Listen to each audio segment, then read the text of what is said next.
3월 14일 말씀 묵상하겠습니다. 함께 기도하겠습니다. 예수님께서 하나님의 말씀에 순종하시기 위해서 하나님의 뜻을 성취하시기 위해서 매 순간을 살아내신 것처럼 우리 역시 하나님의 말씀에 순종하는 자로 하나님의 뜻을 이루는 자로 매 순간 살아가게 하여 주시옵소서. 예수님 이름으로 기도했습니다. 아멘. 오늘의 말씀은 마태복음 21장 1절부터 12절 1절까지의 말씀입니다. 말씀을 함께 살펴보시기 전에 개인적으로 말씀을 읽으시고 묵상하는 시간 가지시기 바랍니다. 21장 1절입니다. 그들이 예루살렘 가까이 가서 감람산 벳박에 이르렀을 때에 예수께서 두 제자를 보내시며 이르시되 너희는 맞은편 마을로 가라. 그리하면 곧 매인 나귀와 나귀 새끼가 함께 있는 것을 보리니 풀어 내게로 끌고 오라.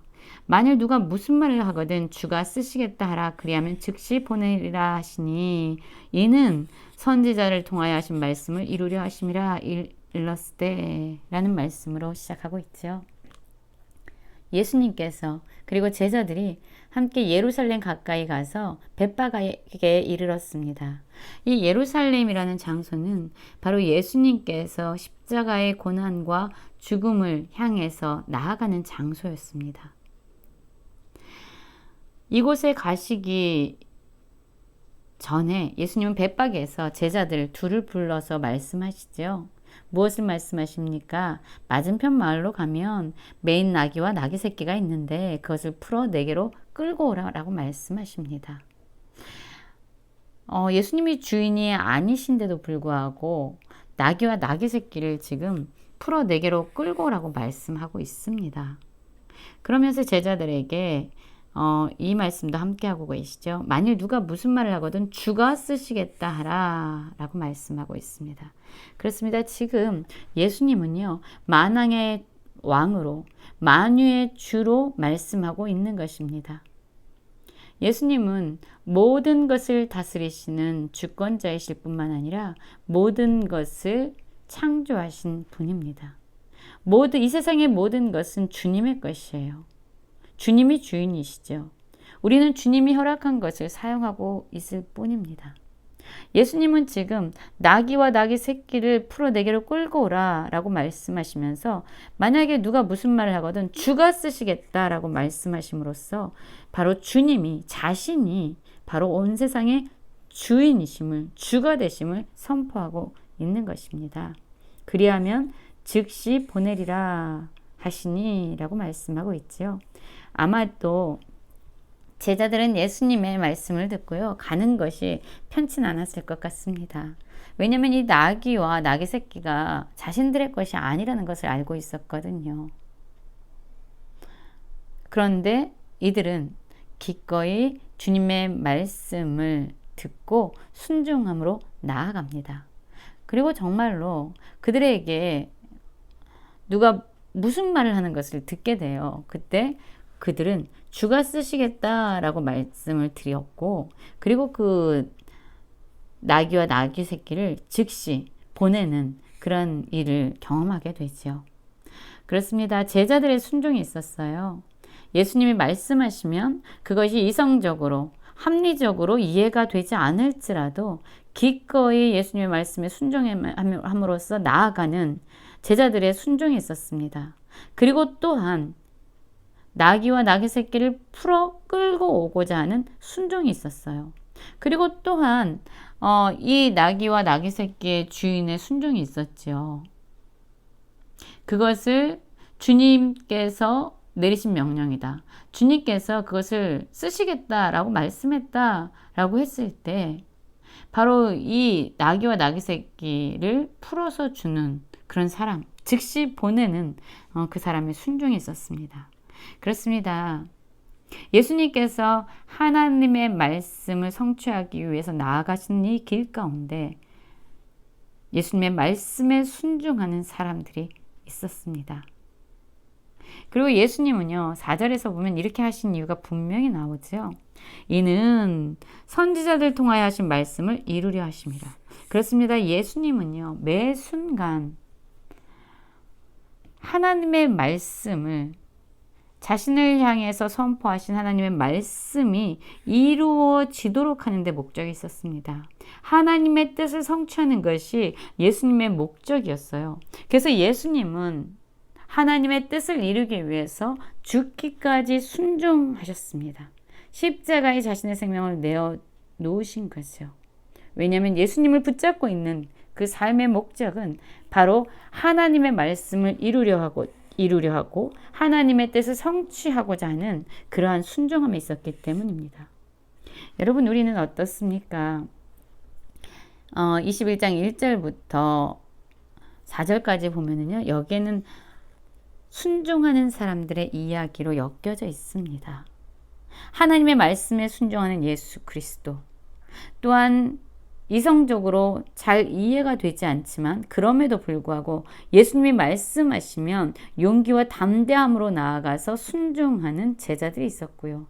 또한 자신의 것을 기꺼이 풀어서 나귀와 나귀 새끼를 즉시 보내는 그 사람의 순종이 있었습니다. 우리 역시 이러한 순종의 삶을 살기 원합니다.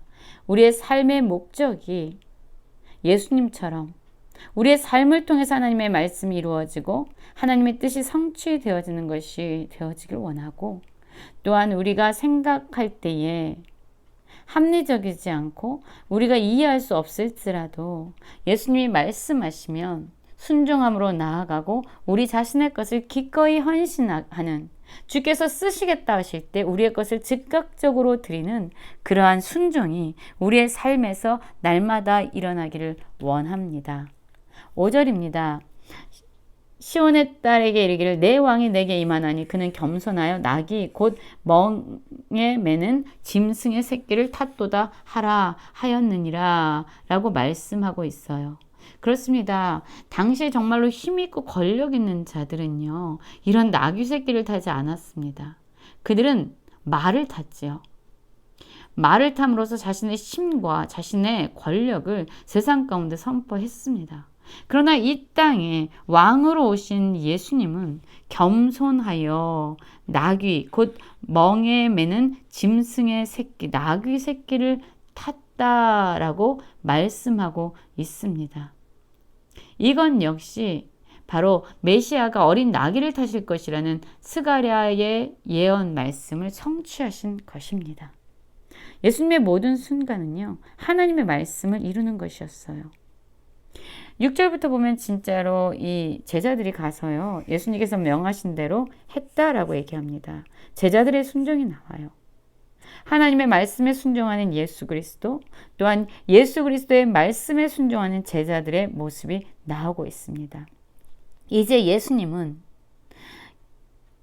왕으로서 예루살렘을 들어가고 있습니다. 그러나 모든 사람이 기대하는, 그들이 기대하는 것처럼 로마를 힘으로 제압하고 이스라엘 백성을 해방시키는 그렇게 정치적이고 군사적인 그런 왕이 아니라 우리를 죄와 사망으로부터 구원하는 왕이셨어요. 힘있고 능력 있는 왕이 아니라 오히려 겸손하여서 섬기러 오셨고, 다른 사람을 힘과 권력으로 부리고 다른 사람을 함부로 죽이는 왕이 아니라 오히려 자신의 생명을 대성물로 내어주기까지 섬기는 왕으로 오신 분이 바로 예수님이십니다. 예수님이 예루살렘으로 들어가실 때에 나귀와 나귀 새끼를 끌고 와서 사람들은 자기들의 겉옷을 그 위에 얹었어요. 그리고 예수님을 그 위에 태웠습니다. 자신들의 가장 귀한 것을 띄어서 예수님이 앉으시도록 그들의 겉옷을 그 위에 편 것이죠. 그러자 많은 대다수의 무리들도요, 그들의 겉옷을 길에 펴면서 예수님이 왕으로 임하시는 그 걸음의 발걸음을 그들은 준비하고 예비하고 있었습니다. 그리고 다른 이들은 나뭇가지를 베어 길에서 펴고 앞에서 가고 뒤에서 따르는 무리가 소리를 높여 이르되 호산나 다윗의 자손이여 찬송하리로다. 주의 이름으로 오시는 이여 가장 높은 곳에서 호산나 하더라. 뭐라고 이들은 찬양을 하고 있습니까? 다윗의 자손이여 라고 부르고 있어요. 다윗의 자손.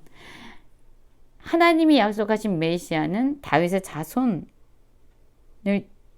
통해서 온다라고 말했잖아요. 다윗의 자손이다. 그렇습니다. 이들이 지금 예수님이 나귀 새끼를 타고 입성하실 때에 바로 예수님이야말로 우리의 구원자, 우리의 메시아십니다. 라고 지금 소리를 지르면서 예수님을 찬양하고 환영하고 있는 것이죠. 예수님이 예루살렘에 들어가실 때에 온 성이 소동하며 난리가 났죠. 그런데 이는 누구냐라고 묻는 사람도 있었고요. 우리가 이르되 갈릴리 나사렛에서 나온 선지자 예수라 하니라 라고 말하고 있는데요.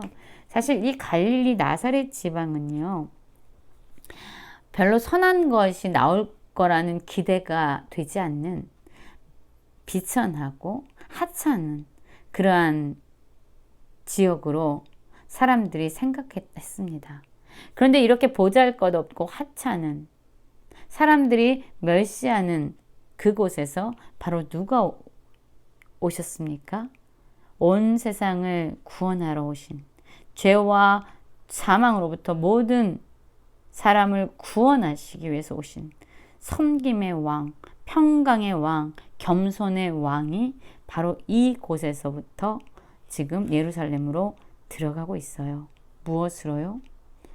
죄와 사망으로부터 우리를 구원하실 구원자이며 왕으로 들어가고 있습니다. 우리의 삶을 한번 돌아보시기 바랍니다. 정말로 우리는 예수님을 왕으로 섬기고 있습니까? 우리의 가장 좋은 것을 예수님께 드리면서 예수님 어서 오십시오. 나는 주님이 나의 삶의 왕이 되시는 것을 환영하고 기뻐합니다. 라고 고백하고 있습니까? 우리의 기대와 다를지라도 우리의 문제를 해결하고 우리의 건강, 우리에게 어떤 재정의 축복, 건강의 축복, 모든 것을 해결해 주시는 그러한 왕으로서가 아니라 우리를 죄와 사망으로부터 구원하실 진정한 메시아, 구원자 되신 예수 그리스도를 정말로 삶의 왕으로 모시고 그분께 순종하고 있습니까? 예수님이 하나님의 말씀을 이루기 위해서 순종하신 것처럼, 제자들이 예수 그리스도의 말씀에 순종한 것처럼 우리 역시 우리가 살아갈 때 우리의 왕 되신 예수님께 순종함으로 믿음의 삶을 걸어가는 모든 성도님들 되시길 간절히 기도합니다.